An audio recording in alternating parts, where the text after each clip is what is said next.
Maulang weekend ang aasahan dahil sa low pressure area na nasa Mindanao.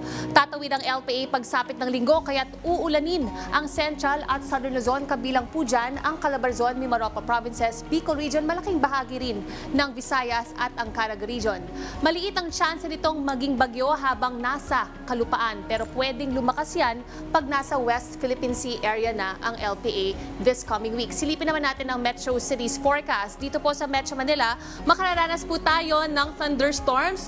Possible highs po natin nasa 32 degrees Celsius at magiging mas malakas pa ang pagulan pagsapit ng Lunes. Diyan naman sa Metro Cebu, high chances of rains dahil din sa hanging silangan at diyan din sa Metro Davao, possible highs natin diyan maglalaro sa 31 to 32 degrees Celsius. Alamin naman natin ang weekend weather sa ilang mga lungsod sa ating bansa.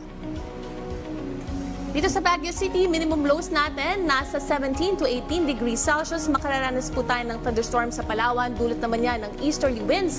At dyan naman sa Leyte, abot ang trough or ang low pressure area. Patuloy na magpapaulan yan for this whole weekend. Dyan naman sa Tagaytay, mas malakas ang pag-ulan pagsapit ng linggo hanggang sa mga susunod na araw next week. Samantala, dumanas naman ng matinding pagbaha ang Indonesia. Ayon sa mga otoridad, ito na ang pinakamalalang pagbaha doon sa loob ng isang dekada. Mula noong Martes, daan-daang residente ang inilikas dahil sa paglubog sa baha ng kanilang mga tahanan.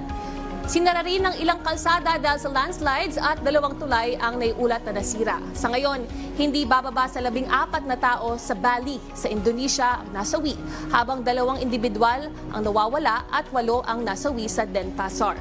Tumila na ang ulan at humupa na ang baha habang patuloy pa rin ang search and rescue operations sa mga biktima. Stay safe at stay dry. Ako po si Ice Martinez. Laging tandaan, may tamang oras para sa bawat Pilipino. Panapanahon lang yan.